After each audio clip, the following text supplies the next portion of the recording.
Hello students, my name is Geetanjali Indiriya. Welcome to step up academy. याद रखिए, परिश्रम ही सफलता की कुंजी है। तो इसी परिश्रम के साथ, मेहनत के साथ आज हम पढ़ने वाले हैं कक्षा 9वीं संस्कृत की शमोसी का पंचमा पाठा सूक्ति मौक्तिकम। सूक्ति मौक्तिकम का अर्थ क्या होता है? मैं आपसे कई बार कह चुकी हूँ कि जब भी किसी भी शब्द का अर्थ समझना है तो कहीं से अर्थ देखने या निकालने से अच्छा है उस शब्द के अंदर से अर्थ निकालो। सूक्ति, सुधन उक्ति, सु जहां भी लग जाता है वो अच्छे बात के लिए जाना जाता है, अच्छी बात के लिए जाना जाता है, सकारात्मकता के लिए। सुधन उक्ति, सु मतलब अच्छा और उक्ति मतलब बात, बोली, भाषा, वचन। तो अच्छी बात के मौक्तिक मतलब होते हैं मोती। कहते हैं ना मणि मौक्तिक, तुम ये जो हीरा मोती मणि ये बोलते हैं, तो मौक्तिक मतलब होता है मोती, अच्छे वचनों के मोती। देखिए, आपने बोलना शुरू किया, पता क्या कहते हैं? ये आपका जो मुख है ना, ये खदान है। ये जब खुलता है तब मालूम होता है कि ये कोयले की खदान है या फिर ये मोती की खदान है। तो जब तक मुंह बंद, तब तक तो इंसान बड़ा सुंदर दिखता है। मुंह खुलने से पता चलता है इसकी सुंदरता वाकई सुंदर है या नहीं। तो व्यक्ति का मुख जो है ना, वो खदान के जैसा है। बोलो, अच्छा बोलोगे तो मोती की खदान हो गई, और आपने मुंह खोलते से ही ऐसा लगा किसी को डंडे मार दिए हो। इस तरीके से यदि आपके मुख से वचन निकल गए तो निश्चित ही वो कोयले की खदान, ये हीरे मोती की तो नहीं हो सकती है।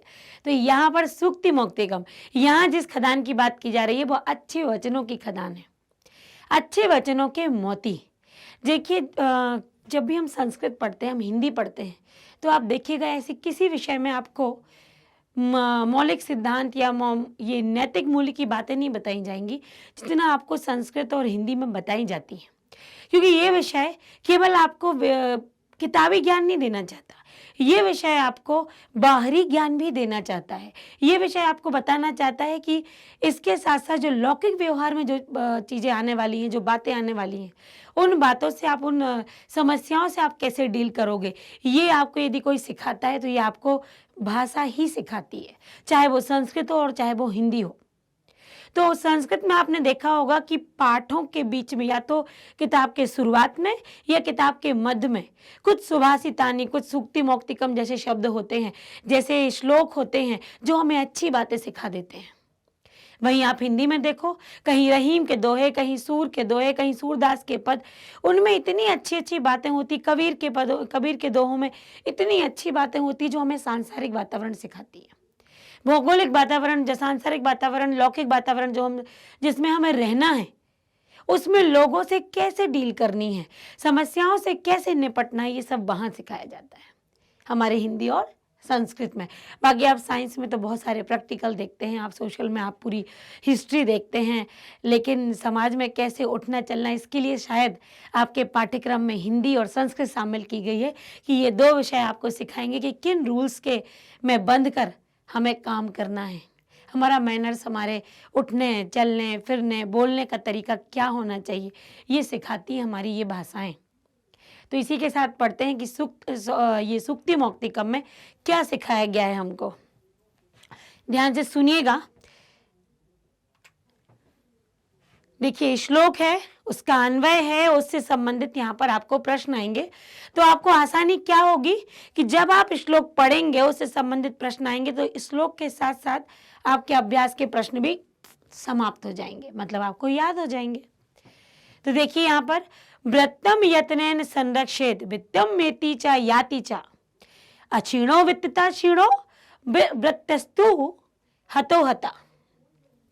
व्रतम मतलब होता है व्रत। व्रत मतलब यहाँ पर बात हो गई है आपकी आचरण की। हमारा जो आचरण है, हमारी प्रकृति, हमारा स्वभाव, हमारा आचरण, उसको संस्कृत में कहा गया है व्रत।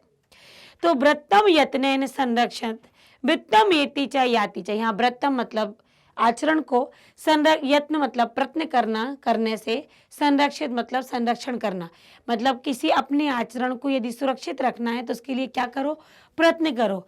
वित्तम एति च याति च।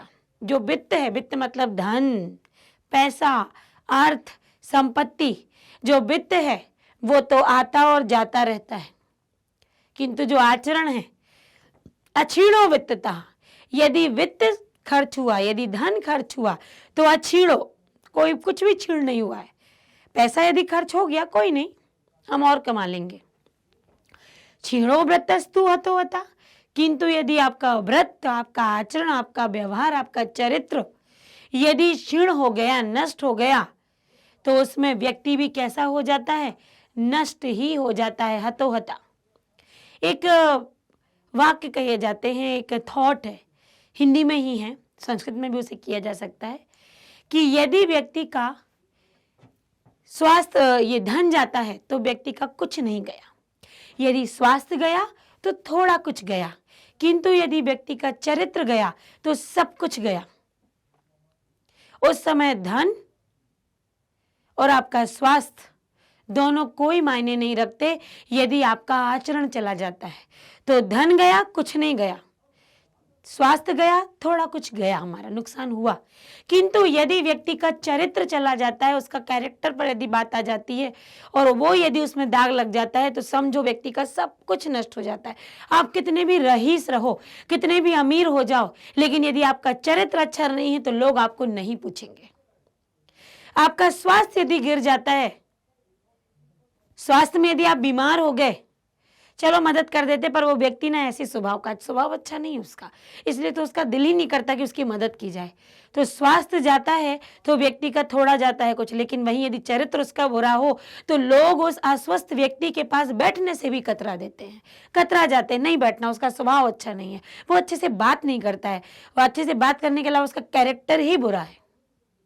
ऐसे व्यक्ति का कंगाल हो जाना और बीमार हो जाना, दोनों से लोगों को कोई मतलब नहीं होता है। तो याद रखिएगा, हमारा चरित्र निर्माण अच्छा होना चाहिए, हमारा चरित्र अच्छा होना चाहिए।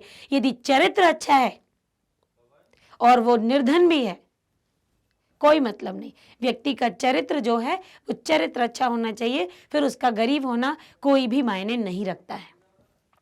तो यहां वही बताया गया है। अब अन्वय देखिए, वृत्तम यत्नेन संरक्षित वित्तम एति चा याति चा।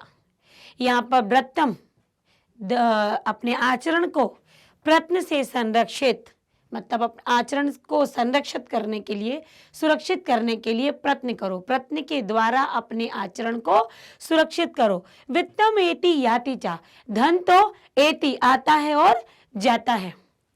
वित्तम क्षीणा अक्षीणा, यदि वित्त क्षीण हुआ, यदि धन का नुकसान हुआ, अक्षीणा कुछ नहीं गया, कुछ नहीं होता, मतलब कोई भी नुकसान नहीं होता।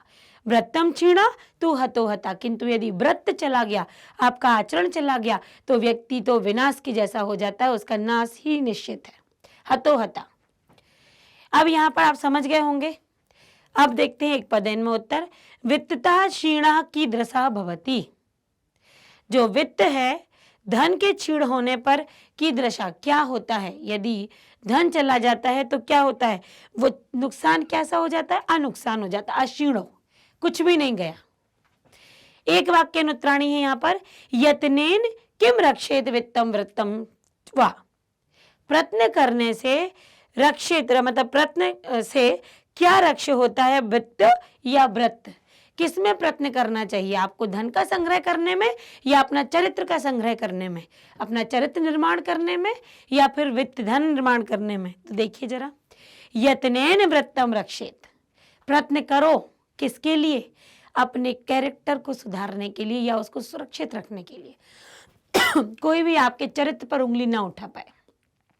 धन थोड़ा कम चलेगा, किसी वर्ष यदि आप पर ऐसी परेशानी आती है कि आप धन नहीं कमा पाते हैं, कोई दिक्कत नहीं, किंतु यदि आपका जो वित्त है वो चला जाता है, लेकिन यदि आपका चरित्र पर यदि बात आ गई तो वो नुकसानदायक हो जाता है, क्योंकि नुकसान ही है। यदि हमारा चरित्र बेकार हुआ तो व्यक्ति का सब कुछ नष्ट हो जाता है। तो यत्नेन वृत्तम संरक्षण, अपने आचरण में सुरक्षा कर, उसके लिए रक्षा करनी चाहिए। अगला है, श्रूयताम धर्म सर्वस्वम श्रुत्वा च एव धार्यताम आत्मना प्रतिकूलानि परेशान न समाचरेत। श्रूयताम धर्म सर्वस्वम श्रुत्ता चाएव धार्यताम आत्मनः प्रतिकूलानि परेशान न समाचरेत। श्रूयताम मतलब सुनो, धर्म सर्वस्वम, सर्वस्वम मतलब सभी प्रकार के धर्मों को सुनो, श्रुत्वा सुनकर, च एव धार्यताम सुनो और सुनकर उसको धारण भी करो। आत्मना प्रतिकूलानि, आत्मना मतलब आत्मा स्वयं, प्रतिकूलानि प्रतिकूल, परेशान न समाचरित दूसरों के साथ आचरण ना करो। ये तो हो गया आपका दंडन्वय, मतलब यहां पर मैंने एक शब्द का अर्थ बताया। अवन्वय से देखिए, धर्म सर्वस्वम श्रूयताम श्रुत्वा चाएव धार्यताम, सभी प्रकार के धर्मों को सुनो और सुनकर धारण भी करो। आत्मना प्रतिकूलानि, जो हमारे लिए प्रतिकूल हो, जो स्वयं के लिए प्रतिकूल हो, परेशान न समाचरित, परेशान मतलब दूसरों का, ये दूसरों के लिए, न समाचरित दूसरों के लिए वैसा व्यवहार नहीं करना चाहिए। जो व्यवहार आपको अपने लिए पसंद नहीं है वो व्यवहार दूसरों के साथ बिल्कुल मत करो। आपको नहीं पसंद कि कोई आपसे तेज आवाज में बात करे, तो आपको भी किसी के लिए तेज आवाज में बात करना नहीं बनता है, आप कर ही नहीं सकते।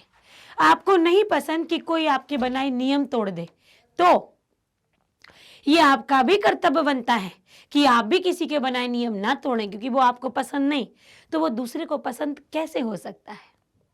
तो याद रखिए, सभी प्रकार के धर्मों को सुनो। देखिए, धर्म कोई सा भी हो पर सभी के सिद्धांत तो एक से ही होते हैं। सत्य बोलना, हिंसा ना करना, झूठ ना बोलना, चोरी ना करना, जुआ ना खेलना, शब्द वैष्णव से दूर रहना, ये क्या है। और दूसरों को मन वचन काय के द्वारा दुखी ना करना। संसार का कोई भी प्राणी हो, मनुष्य हो, जीव जंतु हो, पशु पक्षी हो, वृक्ष हो, कोई भी हो, कभी किसी कारण से वो आपके द्वारा दुखी ना हो, ये सभी धर्मों का आचरण कहता है। तो सारे धर्मों को सुनो, सुनकर उनको धारण करो। जो व्यवहार आपको पसंद नहीं है, जो आपके प्रतिकूल है, जो आपके अनुकूल नहीं है, वो व्यवहार दूसरों के साथ भी नहीं करना चाहिए। एक पदन उत्तर क्या आप कह रहे हैं कि कस्य प्रतिकूलानि कार्याणि परेशान न समाचरेत, किसके प्रतिकूल आचरण दूसरों के साथ नहीं करना चाहिए, स्वयं के प्रतिकूल। जो हमको पसंद नहीं वो किसी के साथ नहीं होना चाहिए। तो आत्मना, एक वाक्य प्रश्न यहीं से निकला है इसी श्लोक से, अस्माभिः किम न समाचरेत कीदृशम आचरणम न कर्तव्यम। अस्मा भी, हमें मतलब किम न समाचरित, किस प्रकार का आचरण नहीं करना चाहिए। तो किस प्रकार का आचरण नहीं करना चाहिए, जो कैसा हो, प्रतिकूलानि। तो अस्मा भी आत्मना प्रतिकूलानि, हम सभी के स्वयं के जो प्रतिकूल आचरण हो, परेशान न कर्तव्यम, वो दूसरों के साथ नहीं करना चाहिए। ठीक, अब यहां पर आता है आपका दूसरा श्लोक। यहां से आप समझ गए, दो श्लोक आपने पढ़े। एक तो धन का संचय करने में, आचरण को सुरक्षित करने में मेहनत करनी चाहिए। धन तो आता जाता रहता है, यदि धन गया तो कुछ भी नहीं गया, किंतु यदि व्यक्ति का चरित्र चला गया तो व्यक्ति विनाश को प्राप्त हो जाता है। यहां देखा कि सभी धर्मों को सुनो और सुनकर उनको व्यवहार में उतारो। जो व्यवहार स्वयं के अनुकूल ना हो उसे दूसरों के साथ नहीं करना चाहिए। अगला है, प्रिय वाक्य प्रदानेन सर्वे तुष्यन्ति जंतुवा तस्माद् तदेव वक्तव्यम वचने का दरिद्रता। प्रिय वाक्य प्रदानेन, प्रिय वाक्य को प्रदान करने से, सर्वे तुष्यन्ति जंतुवा, तुष्यन्ति मतलब प्रसन्न, सर्वे मतलब सभी, जंतुवा मतलब जंतु। प्रिय वाक्य को प्रदान करने से सारे जीव प्रसन्न होते हैं। तस्मात् तदेव वक्तव्यम, बचने का दरिद्रता, उनसे वक्तव्य, उन्हीं वचनों में बोलना चाहिए। कैसे वचनों में, प्रिय वाक्य में। बचने का दरिद्रता, वचनों को बोलने में कैसी कंजूसी। यदि अच्छी वाणी बोलने से आपके सामने वाला प्रसन्न हो जाता है तो अपने मुख से दो अच्छे शब्द निकालने में आपकी कंजूसी किस प्रकार की, कैसी कृपणता, कैसी दरिद्रता।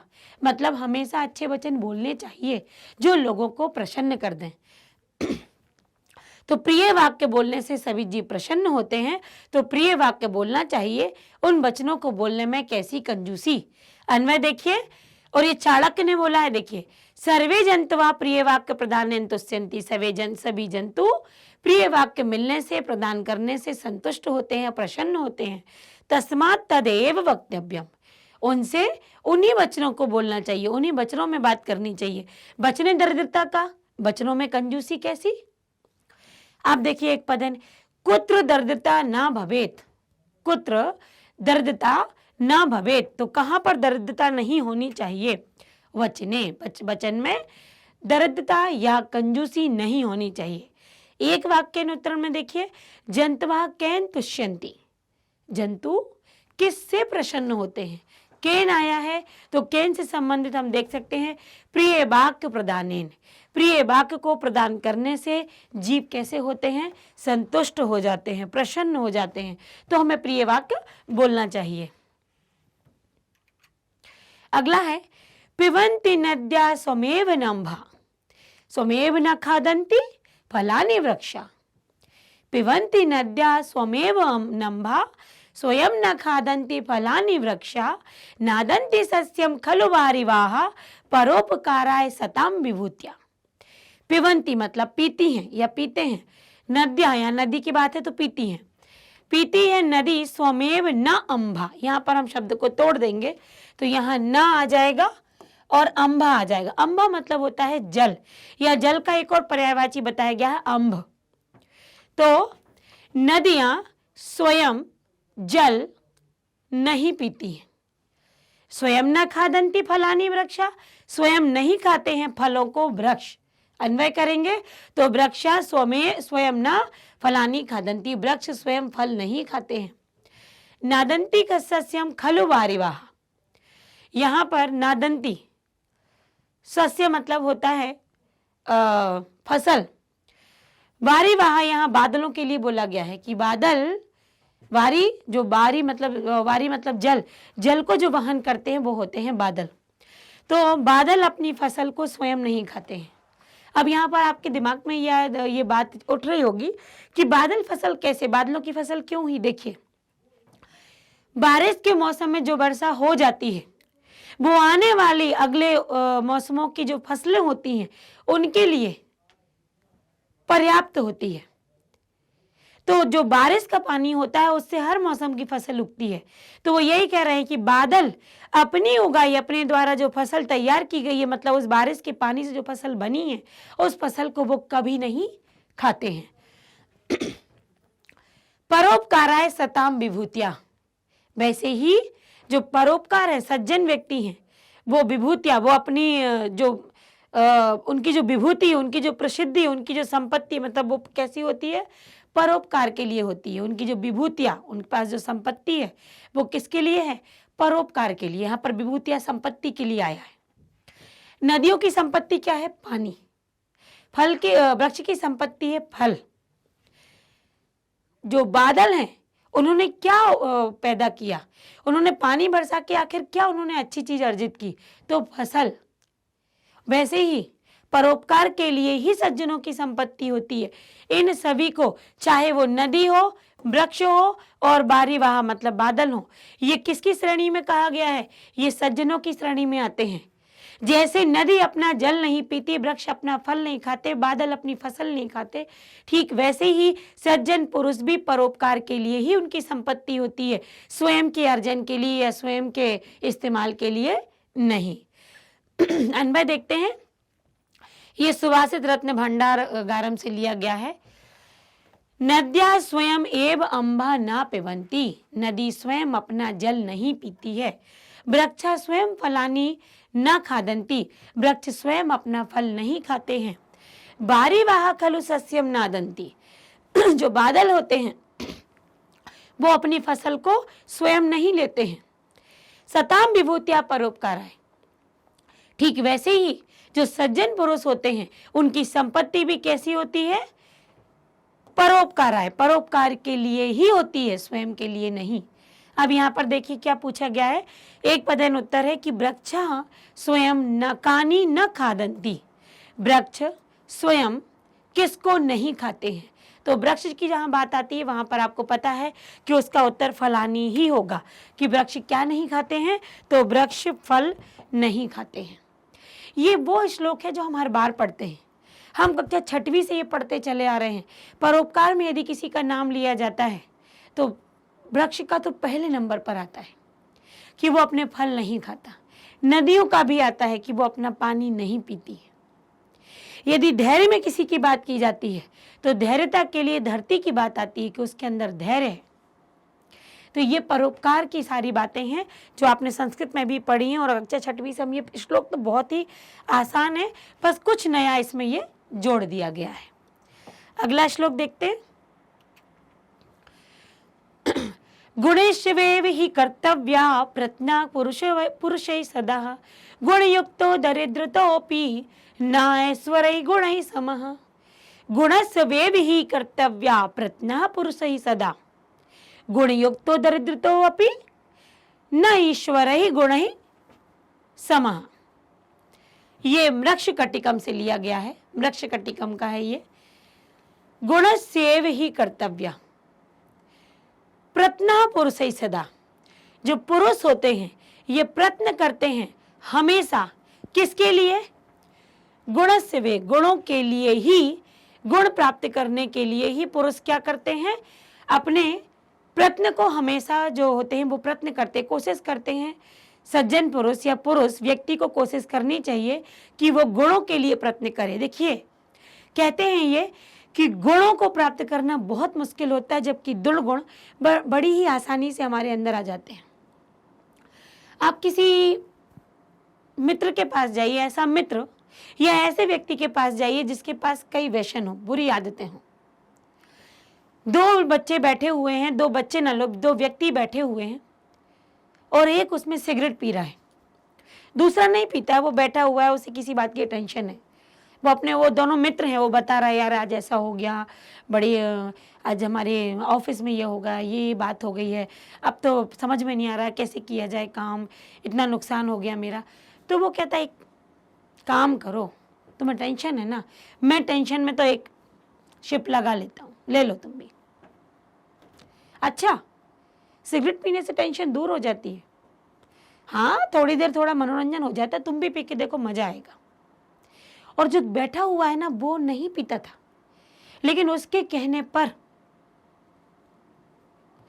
वो कहता अच्छा करूं क्या, कोशिश करूं क्या, तुम जो कह रहे हो वो सही है क्या, तुम भी तो इतनी टेंशन से गुजरे हो, इसके सहारे क्या टेंशन दूर की है, देखता हूं। और वो उससे लेकर एक बार तो यूज कर ही लेता है। एक बार करता है, परेशानी होती है, वो कहता कोई नहीं, पहली बार होता है, एक बार फिर से, एक बार फिर से, और वो 2-3 बार उसका यूज़ करता है। खांसी जो पहली बार आई थी, दूसरी बार कम, तीसरी बार कम, चौथी बार उसे मजा आने लगता है। और वो व्यक्ति अब हर रोज दिन में 4 बार वो सिगरेट को पी लिया करता है। क्या उसका टेंशन खत्म हुआ? उसको कई बीमारियां जकड़ने लगी, लेकिन उसका एक बार जो कभी सिगरेट नहीं पीता था, एक बार कहने से उसने आदत डाल ली। अब उसको बोला जा रहा है कि वो छोड़ दे, वो कोशिश कर रहा है वो सिगरेट पीना छोड़ दे। अब उसे इतनी मुश्किल है कि वो कई लोगों के पास जाता है, डॉक्टर्स के पास जाता है, वो ऐसे अपनी काउंसलिंग करवाने के लिए जाता है, लेकिन वो सिगरेट की लत को छोड़ नहीं पाता। क्या हुआ? जब तक वो नहीं पीता था वो बिल्कुल सज्जन व्यक्ति था, उसने एक दुर्गुण को आसानी से अपना लिया, 1, 2, 3, 4 बार, बस 5वीं बार वो परफेक्ट हो गया। लेकिन छोड़ने में उसे तो महीनों लग गए, सालों लग गए, निराश हो गया, वो आदत छूटती ही नहीं है। एक बार तो पी लूं, 4 बार, 2 बार ही सही, अब 2 बार पिएंगे, पर वो आदत नहीं छूटी। कारण क्या हुआ? हम गुणों को अपनाने के लिए तो प्रयत्न नहीं करते हैं, लेकिन हम दुर्गुणों को अपना लेते हैं जिनमें हमें प्रयत्न की जरूरत ही नहीं पड़ती है, वो इतना आसानी से हमारे अंदर आ जाता है। तो जब भी व्यक्ति को प्रयत्न करना चाहिए, गुणों के लिए अपने प्रयत्न करने चाहिए। गुण युक्त दरिद्र तो अपि, गुण से युक्त, दरिद्र मतलब गरीब भी, न ईश्वरी, यहां पर ईश्वरी आ रहा है धनी व्यक्ति के लिए, न ईश्वरै गुणैः समा, गुण युक्त दरिद्र भी धनी व्यक्ति के गुणों के समान नहीं होता है। धनी व्यक्ति के गुणों के समान नहीं होता है, क्योंकि धनी व्यक्ति कैसे हैं? यदि धनी व्यक्ति निर्गुणी है तो उससे गुणवान निर्धन श्रेष्ठ है। समझ गए आप लोग? हमेशा व्यक्ति को गुणों के लिए प्रयत्न करना चाहिए। गुण युक्त गरीब धन युक्त अमीर से कहीं श्रेष्ठ है। एक व्यक्ति है जो गरीब है लेकिन गुणों से भरपूर है। एक व्यक्ति जो अमीर है लेकिन गुण उसके पास नहीं है। एक छोटी सी कहानी आपको सुनाती हूं, इसी को लेकर ध्यान से सुनिएगा, ये श्लोक आपको शायद अच्छे से समझ में आ जाए। एक बच्चा है जो गुरुकुल में पढ़ता है, उसकी पढ़ाई समाप्ति पर है, लगभग सारी विद्याएं उसने सीख चुकी है, संपूर्ण विद्याएं। और विद्या पूर्ण करने के बाद अब वो 25 वर्ष का हो गया और गुरुजी से कह रहा है कि गुरुजी मैंने सारी विद्याओं का अर्जन कर लिया, अब मैं अपने घर जा सकता हूँ। तो गुरुजी कहते हैं चले जाइएगा, एक काम कर दो कि तुमको मेरा एक काम करना है, एक गांव जाना है। उस गांव में 2 व्यक्ति रहते हैं, रामलाल और श्यामलाल। इन दोनों से आपको मिलना है और दोनों से मिलने के बाद आप मेरे पास आइए, किंतु याद रखिए दूर से ही उनके घर देखना है, अभी घर के अंदर प्रवेश नहीं करना है। गुरुजी की आज्ञा को लेकर वो वहां से निकल जाता है। रामलाल और श्यामलाल के गांव पहुंचने को होता है और वहां पर जाते ही वो लोगों से पूछता है कि मुझे रामलाल का घर दिखा दो। फिर कहता है मुझे श्यामलाल का घर दिखा दो। दोनों के घर दिखाते हैं। रामलाल का घर वो देखता है कि बड़ा आलीशान घर है। श्यामलाल का घर देखता है दूर से ही कि वो पत्तों का बनी हुई झोपड़ी है, पेड़ के पत्तों की बनी हुई बड़ी मामूली सी झोपड़ी है। और वो गुरुजी ने कहा था दूर से ही देखना, वो आ जाता है।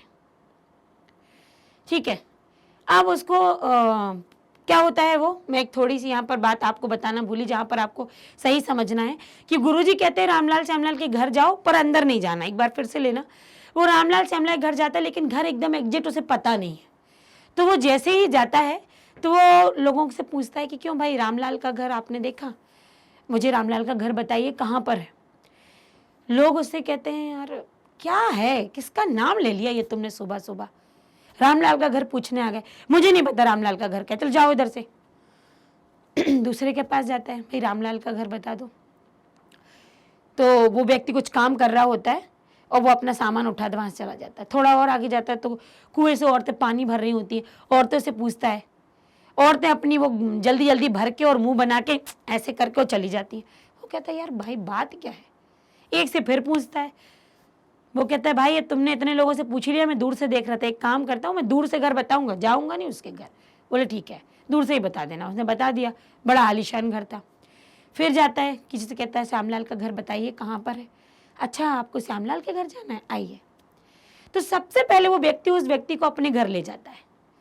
तो श्यामलाल का घर पूछता है, अच्छा ये कोई बात नहीं, आप बैठिए ना, थोड़ा सा जलपान ग्रहण कीजिए, इसके बाद मैं आपको श्यामलाल के घर ले जाऊंगा। वो उनका आओ भगत सत्कार करता है और श्यामलाल के घर, बोले नहीं मुझे घर नहीं जाना है, दूर से दिखा दीजिए। और वो दूर से दिखा देता है, मामूली सा घर था। वापस आ जाता है, गुरुजी से कहता है, लौट आता है अपने गुरुकुल, अब मैं घर जाऊं। बोले नहीं अब तुमको उन दोनों के घर जाना है। अब वो अगली बार जाता है तो उनका घर पता था, वो जाता है रामलाल के घर। बाहर से ही कहता है कि रामलाल, तो उसका चौकीदार कहता है कि सेठ जी अंदर है। बोले बुलाइए। सेठ जी के पास जाता है, सेठ जी से कहता है कोई मिलने आया। सेठ जी कहते भगा दो, चलो जाने दो उसे, पैसा मांगने आया होगा वो, सब लोग पैसा मांगने आ जाते, चलो जाओ इधर से, बोल दो उससे। चला जाता है वो, श्यामलाल के घर जाता है। श्यामलाल के घर जैसे ही जाता है उसका बेटा मिलता है, वो उसे बुलाता है, बिठाता है, चाय पानी का बंदोबस्त करता है। उसको कहता है आप बड़ी दूर से आए हैं, आप थोड़ा विश्राम कीजिए। और फिर वो पूछता है कि आपके आने का मुझे कृपा कारण बताइए। तो कहते हैं कि मुझे श्यामलाल जी से मिलना था। तो वो बच्चे की आंखों में आंसू आ जाते हैं, वो एक इशारा करता है फोटो की तरफ, वो श्यामलाल की फोटो थी। वो कहता है कि मेरे पिताजी को गुजरे 10 वर्ष हो गए हैं, माफ़ कीजिएगा मैं तो उनसे आपको नहीं मिलवा सकता, पर मैं क्या कर सकता हूँ आपके लिए। तो वहां पर आप देख सकते हैं एक व्यक्ति जीवित है और लोग उसका नाम भी नहीं सुनना चाहते। एक व्यक्ति 10 वर्ष पहले मर चुका है और लोग उससे मिलने वालों को पहले अपने घर बिठाते हैं, फिर उसके घर ले जाते हैं। अंतर हुआ, एक धनी गुणहीन है और एक निर्धन गुणवान है। तो धनी गुणहीन व्यक्ति से कहीं अच्छा होता है गुणवान निर्धन, यही यहाँ पर बात की गई है। तो अब आपको समझ में आ गया होगा। अब यहाँ पर देखिए नीचे अन्वय, पुरुषै सदा गुणेषु एव ही प्रयत्न कर्तव्या, पुरुषों के द्वारा हमेशा गुणों में ही प्रयत्न किया जाता है, मतलब गुण प्राप्त करने में ही प्रयत्न किया जाता है। गुण युक्त दरिद्र अपि, गुणों से युक्त गरीब भी अगुणै ईश्वरै, निर्गुणी या बिना गुण वाले ईश्वरै धनवान समाना भवति, धनवान के समान नहीं होता है। अर्थात अपितु श्रेष्ठ भवति, बल्कि उससे श्रेष्ठ ही होता है।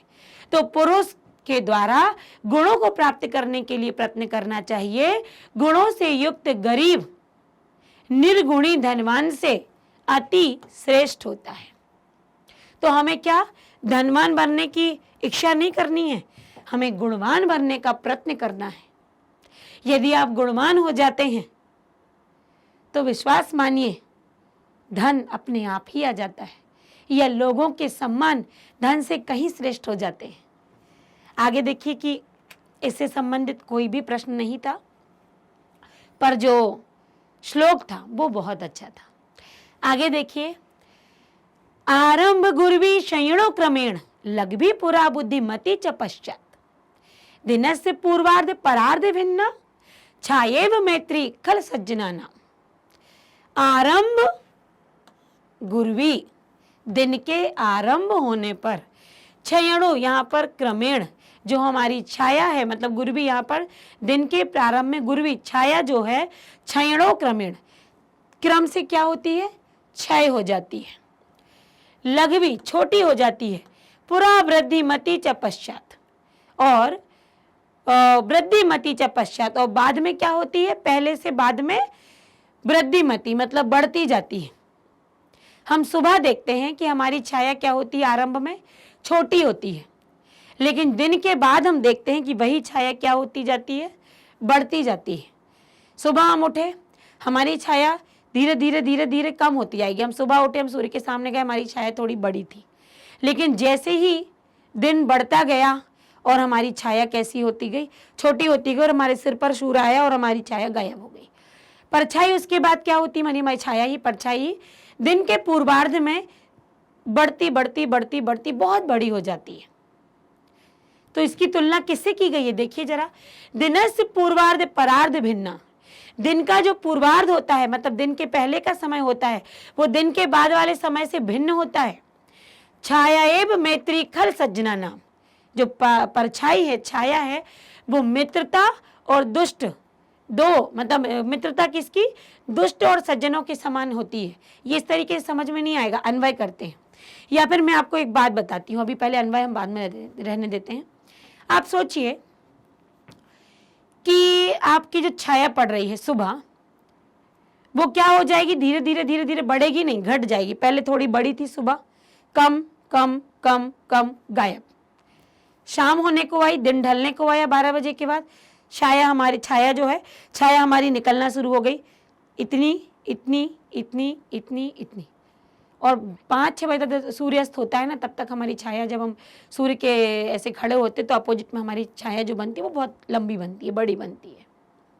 अब मित्रता देखिए, अगर आप किसी दुष्ट से मित्रता करते हैं, किसी बुरे व्यक्ति से मित्रता करते हैं, मैंने आपको सिगरेट का उदाहरण दिया था अभी, जब उसने सिगरेट पीना प्रारंभ की तो लोगों के सामने उसकी जो छवि थी वो कैसी होने लगी, खराब। उसका नाम जो अच्छा था वो अब किस में चला गया, बुरे में। घर के लोग जो उसे पसंद करते थे, ये कुछ भी नहीं खाता पीता है, आज वो लोग उससे परेशान हो गए, उसका नाम खराब हो गया, घर में कोई उसे अच्छे से बात नहीं करता। उसकी जो छाया थी, उसका जो नाम था, वो दिन के समान हो गया। दिन में मतलब दिन के पहले वाला समय जो था, उसकी जो परछाई थी वो दिन पर दिन घटती चली गई कि वो अब स्वयं को भी नहीं पहचानता।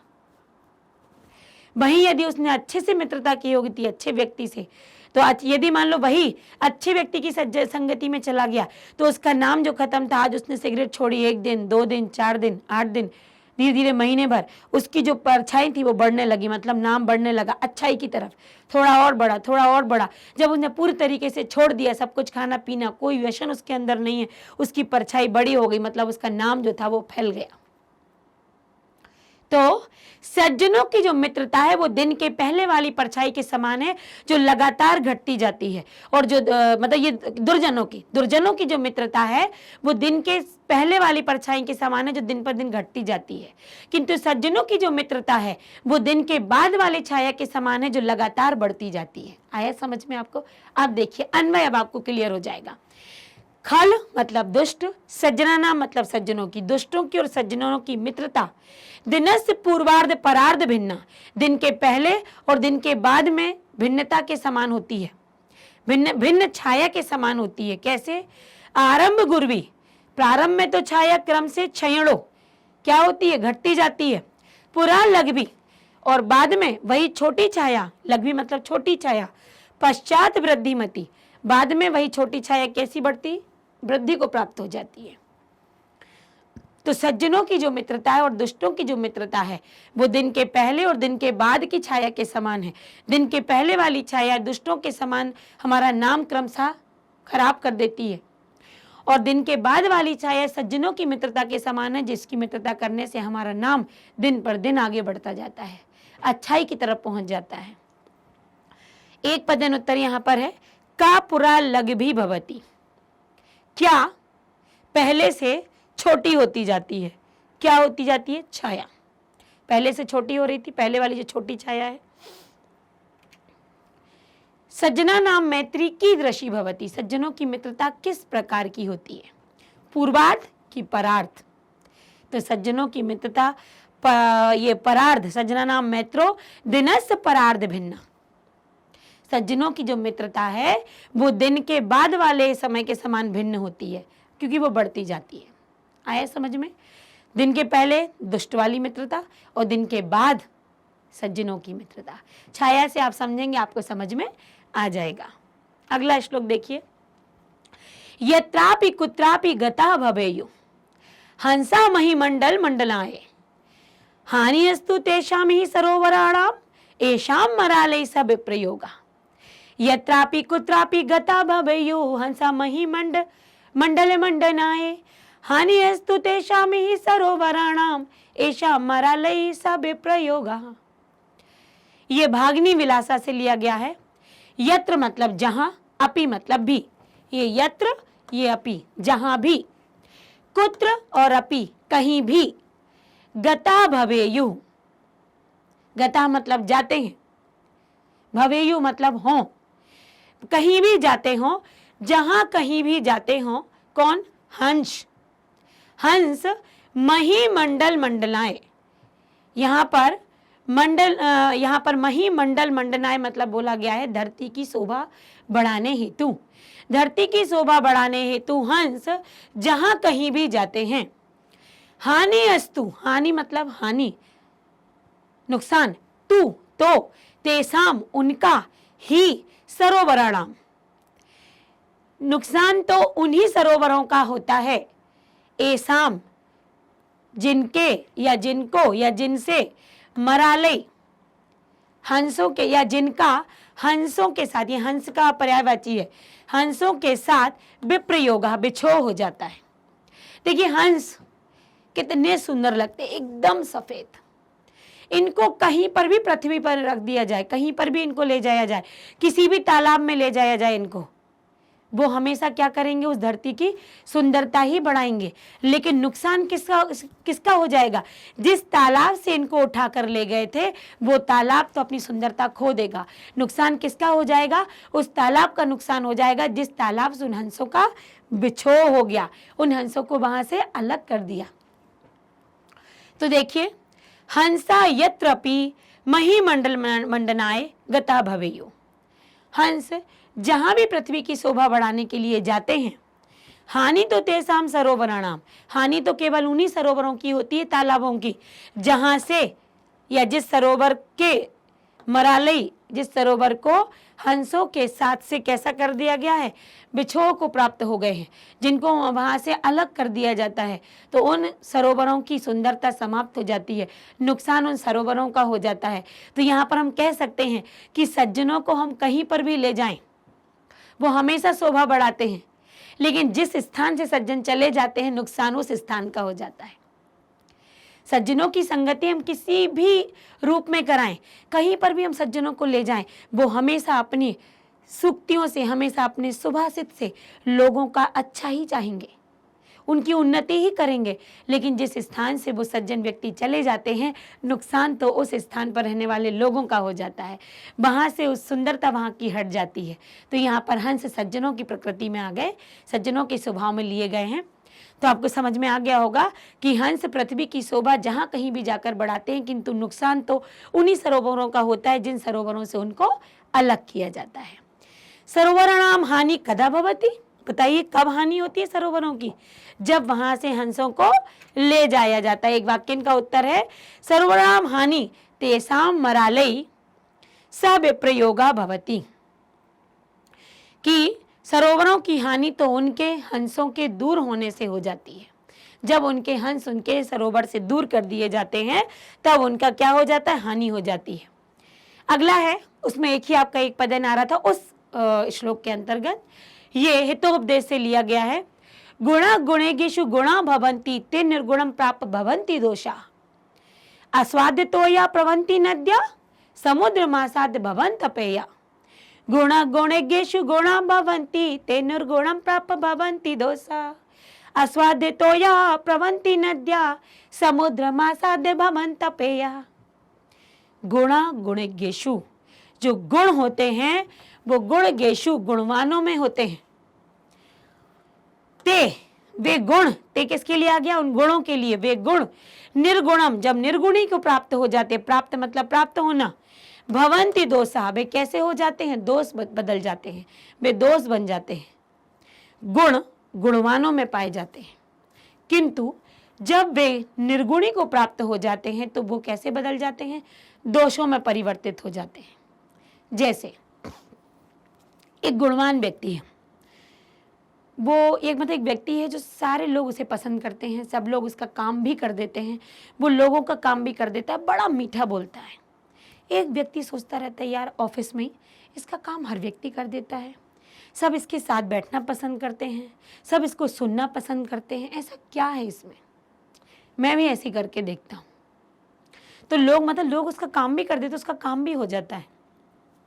वो भी कोशिश करता है, लोगों से बड़े प्यार से बात करता है, अच्छे से बोलता है, पर एक बात के काम करता है, जैसे उसका काम निकल जाता है ना, वो अच्छे से बोलना बंद कर देता है। उस व्यक्ति का जो अच्छा बोलने का गुण था, जब इस व्यक्ति ने अपनाने की कोशिश की तो इसके अंदर वो स्वार्थ के रूप में आ गया। तो जो गुण था, जब वो निर्गुणी के पास पहुंचा तो वो निर्गुणी मतलब निर्गुणी व्यक्ति के पास पहुंचा तो वो किस में परिवर्तित हो गया? वो दोष में परिवर्तित हो गया। अब वो जो अच्छा बोलने वाला था ना, वो कहीं ना कहीं स्वार्थ भी समझने ना लगे। लोग कहीं समझने लगे कि ऐसा ना हो कि ये भी मीठा बोलता है, ये भी कहीं ऐसा तो नहीं कुछ अपना स्वार्थ साधता हो। तो गुण जो थे वो निर्गुणी के पास दोषों में परिवर्तित हो गए। जैसे उदाहरण दिया है, जैसे अस्वाद तोया प्रवंती नदी, अस्वाद मतलब स्वादिष्ट, बहती हुई नदी, प्रवंती मतलब बहती हुई नदी, अस्वाद तो है बहती हुई नदी का स्वादिष्ट जल जब समुद्र मासाध्य, जब समुद्र में मिल जाता है तो वो कैसा हो जाता है? भवंत अपेय, अपेय मतलब ना पीने योग्य। जब स्वादिष्ट नदी का जल समुद्र में मिल जाता है तो वो कैसा हो जाता है? ना पीने योग्य, अर्थात खारा हो जाता है। अब सुनिएगा आप, नदी का जल का हम पानी पीते हैं, कितना मीठा पानी लगता है। हम बहती हुई नदी का जल भी उठाकर पी लेते हैं, बड़ा स्वादिष्ट लगता है। वहीं हम समुद्र के बीच में खड़े हुए और हमारे पास यदि बोतल में से पानी गायब है, पानी खत्म हो गया है, तो आप सोचिए समुद्र के बीच में खड़े होने के बाद भी आप प्यासे हैं। क्यों? चाहे तो आप पानी भरकर पी लें अपनी अंजुली में, नहीं पीते हैं आप। वो पानी पीने योग्य नहीं है, खारा जहर के जैसा नहीं पीना है हमको। वहीं नदी के किनारे जब हम बैठ जाते हैं, पानी की बोतल खत्म हो गया, अरे कोई नहीं भाई, हम नदी में बैठे हुए हैं, हम तो यहीं से पानी पिएंगे और सीधा पानी पिएंगे, स्वच्छ पानी पिएंगे। और जब वह नदी बहते बहते उस समुद्र में विलीन हो जाती है तो हम उस नदी के पानी को पहचान ही नहीं पाते।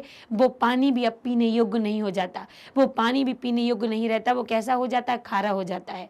तो जो गुण नदी में थे, जब वो निर्गुणी में आकर वो गुण मिल गया तो वो निर्गुण हो गया, वो दोष में परिवर्तित हो गया। तो गुणवानों के गुण जब कोई निर्गुणी अपना लेता है तो वो दोषों में परिवर्तित हो जाते हैं। ठीक वैसे ही नदी का जल जब समुद्र में मिल जाता है तो वो अपेय हो जाता है, पीने योग्य नहीं रह जाता है। समझ गए होंगे अन्वय की आवश्यकता है तो अन्वय कर लेते हैं। गुण गुणेज्ञेषु गुणा भवन्ति, गुण गुणवानों के गुण होते हैं, उनके पास होते हैं। जब वे गुण निर्गुणों को प्राप्त होते हैं तो दोष हो जाते हैं। जैसे अस्वाद तोया, स्वादिष्ट नदी बहती हुई ताएव नद्या समुद्रम आसाद भवंत अपेया, बहती हुई वह नदी जब कहाँ हो जाती है, समुद्र में मिल जाती है तो कैसी हो जाती, अपेया, ना पीने योग्य। तो यहाँ आपको समझ में आया होगा, बहुत सरल था। फिर वो पीने योग्य नहीं रहती है। इसमें कुछ जो प्रश्न आए ना वो विशेषण और विशेष से संबंधित आए हैं और आते हैं। देखिए आपके सिलेबस में, आपके पाठ्यक्रम में ऐसा है कि आपसे जो भाषिक प्रश्न पूछे जाएंगे वो गद्यांश या पद्यांश के बीच के हों, नाट्यांश के मध्य में से हों, वो कुछ ऐसे ही पूछे जाएंगे कि आपको विशेषण विशेष पूछे जाएंगे। वो विशेषण विशेष से क्रिया करता। तो यहाँ पर इससे बनने वाला जो प्रश्न है वो है अस्वाद तोया इति पदस्य विशेष पदम किम, इसका विशेष पद क्या है। तो अब बताइए, ये तो विशेषण है स्वादिष्ट, स्वादिष्ट तो विशेषण है, पर किसका विशेषण है यहाँ पर, मतलब किसके स्वादिष्ट जल की बात की गई थी, नदी के।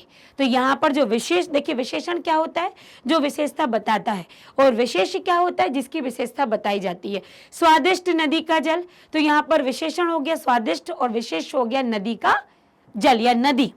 तो यहाँ पर है नद्या, नदी का जो स्वादिष्ट जल है वो किसका है, नदी का है।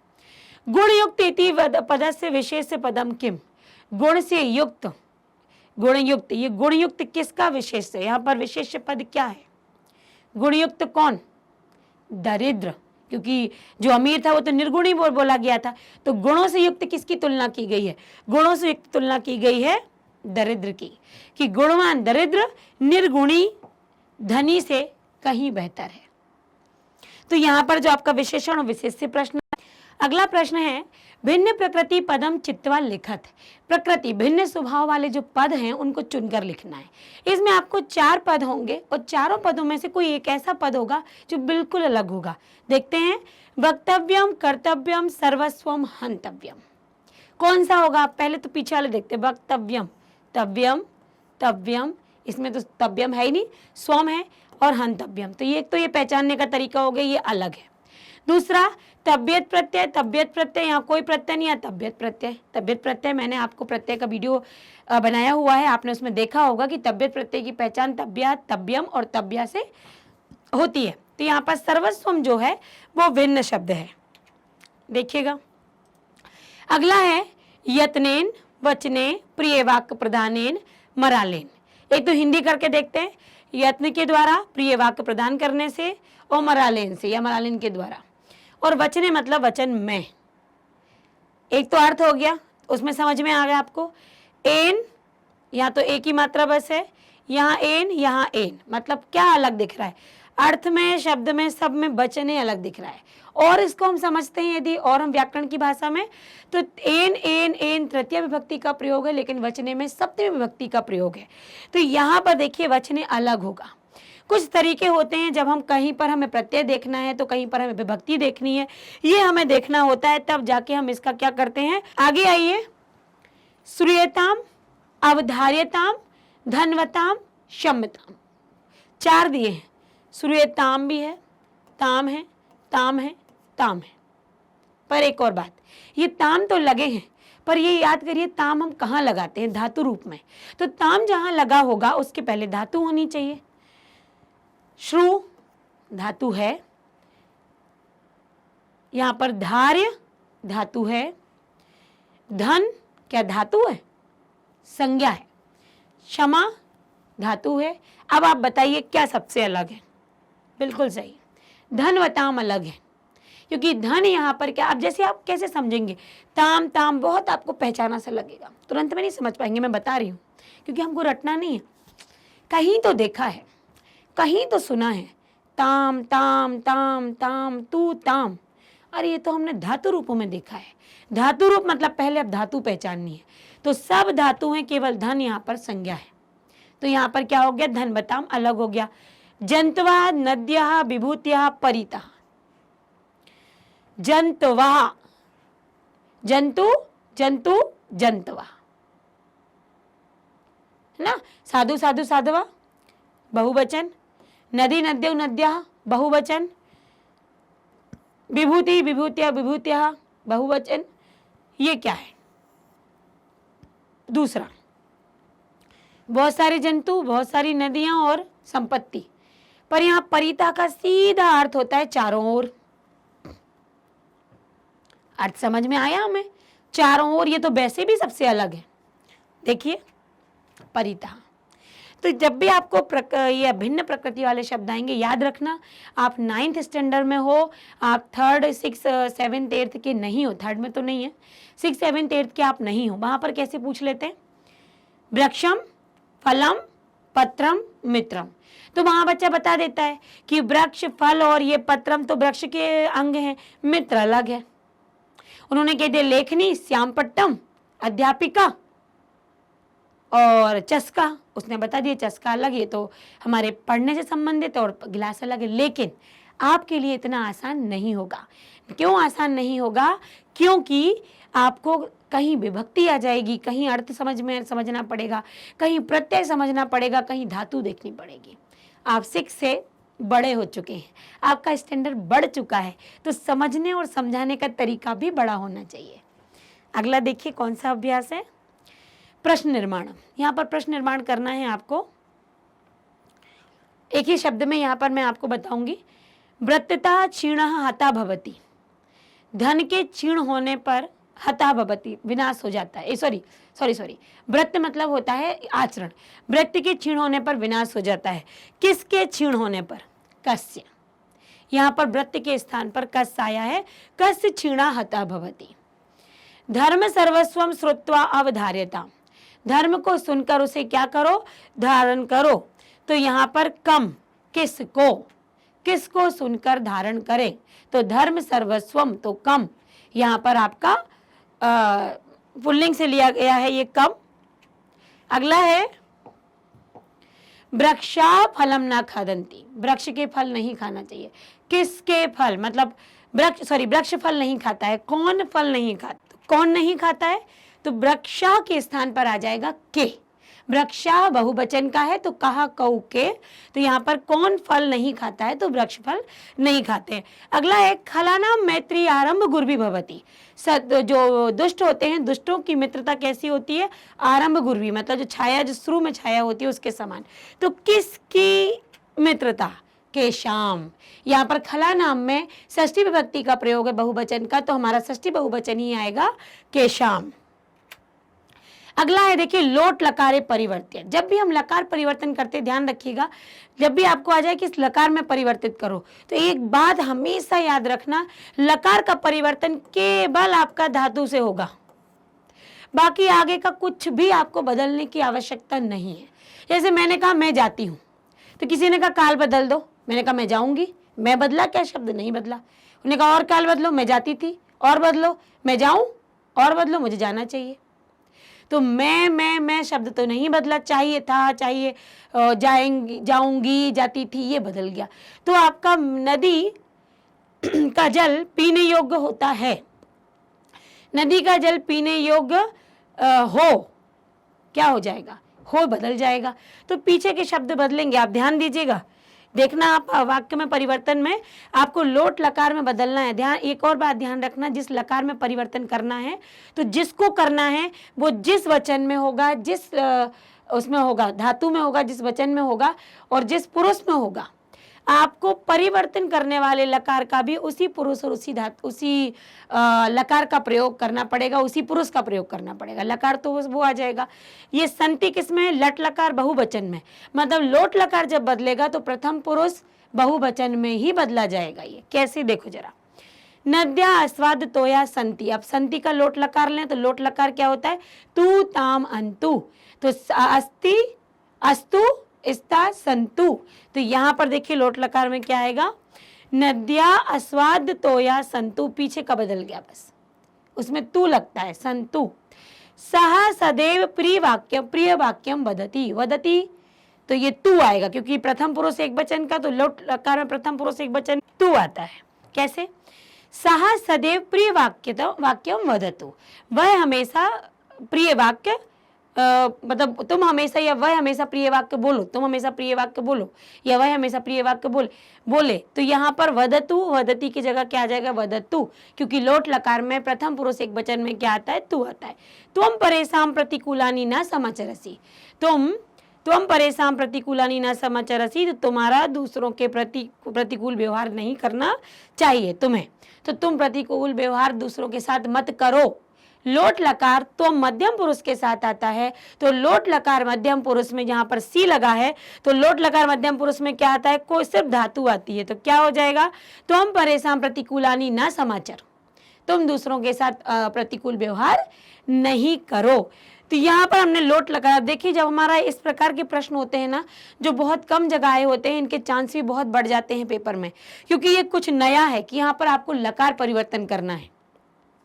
तो आप लोट लकार पढ़ेंगे, समझेंगे, उनके प्रत्यय, उनके लकारों को और प्रत्ययों को, और उसके इस लकार के आधार पर आप क्या पहचानेंगे? पुरुष को। तो ये बनाना आपको आसान हो जाता है, क्योंकि आपको वाक्य नहीं परिवर्तित करना है, केवल धातु परिवर्तित करनी है।